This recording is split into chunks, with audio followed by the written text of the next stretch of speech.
It was a lovely summer evening, and in Crosspatch Cottage, Mr. Grumpy was at home. He sat down in an armchair and picked up a book. And then, do you know what he did? He tore all the pages out of it. Every one. Mr. Grumpy can't stand books. He has a shocking bad temper. In fact, he's quite the most bad-tempered person you can imagine. Grumpy by name and even more grumpy by nature.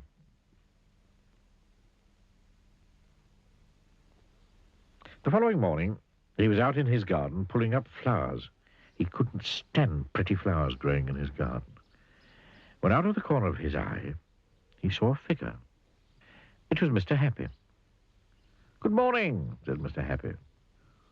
"Good," said Mr. Grumpy. "What's good about it?" "But," said Mr. Happy.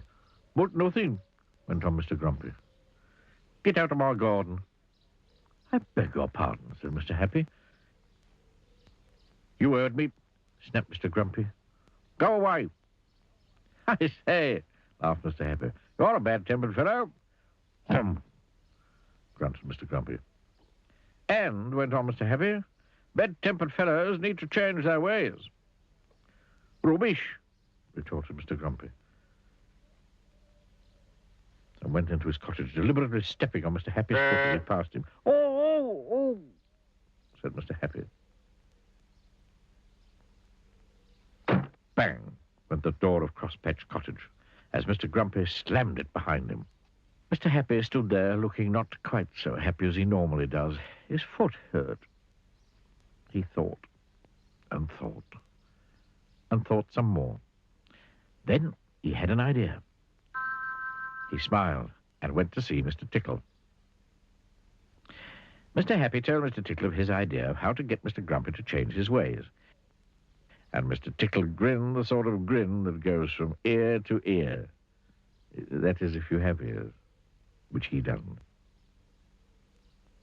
Oh, he grinned, rubbing the hands at the end of those extraordinarily long arms of his together.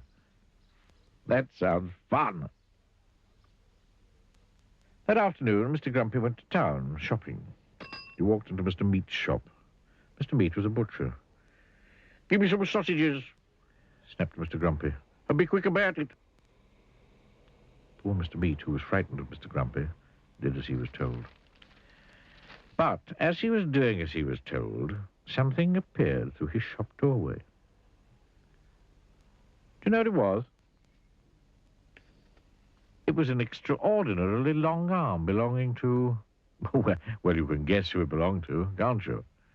That extraordinarily long arm of Mr. Tickle's came in through the door and across the shop, up to Mr. Grumpy, and tickled him. "Oh!" squeaked Mr. Grumpy in alarm, dropping his sausages and looking round to see what had happened. But could he see anything? He could not. Grunted Mr. Grumpy, and picked up his sausages and went next door to the cake shop. Crash went the door of the shop. "Give me a cake," snapped Mr. Grumpy, "and hurry up." Poor Mrs. Fairy, who sold cakes, was frightened of Mr. Grumpy, so she did as she was told. But as she was doing as she was told, guess what happened? "Oh!" squeaked Mr. Grumpy, dropping his cake and his sausages. He just could not understand what was happening. And the same thing happened at Mr. Daly's, the newspaper shop, and Mrs. Humbug's, the sweet shop, and at Mr. Bottle's dairy, and at Mr. Packet's, the grocer's. It went on all afternoon. And all afternoon, Mr. Grumpy kept being tickled.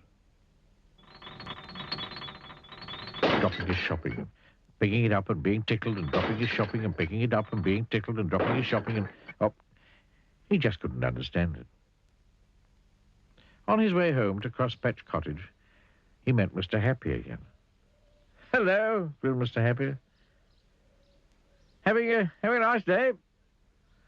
"Get out of my way," snapped Mr. Grumpy, "before I kick you." But almost before the words had passed his lips, That extraordinarily long arm of Mr. Tickle's had appeared from behind a tree and tickled him yet again. He jumped in the air and dropped all his shopping yet again and fell over. Mr. Happy looked down at Mr. Grumpy lying amid a jumble of sausages and cake and newspapers and sweets and milk and cornflakes.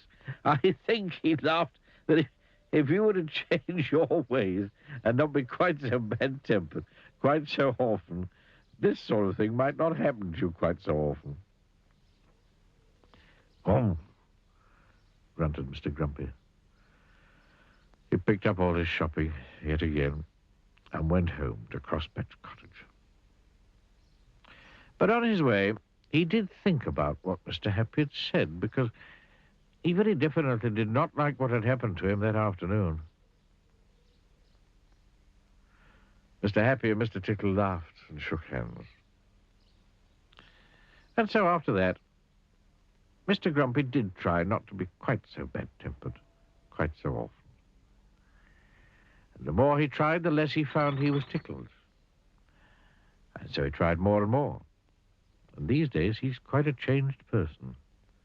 Why, only the other evening, he picked up a book. And you know what? He only tore out one page.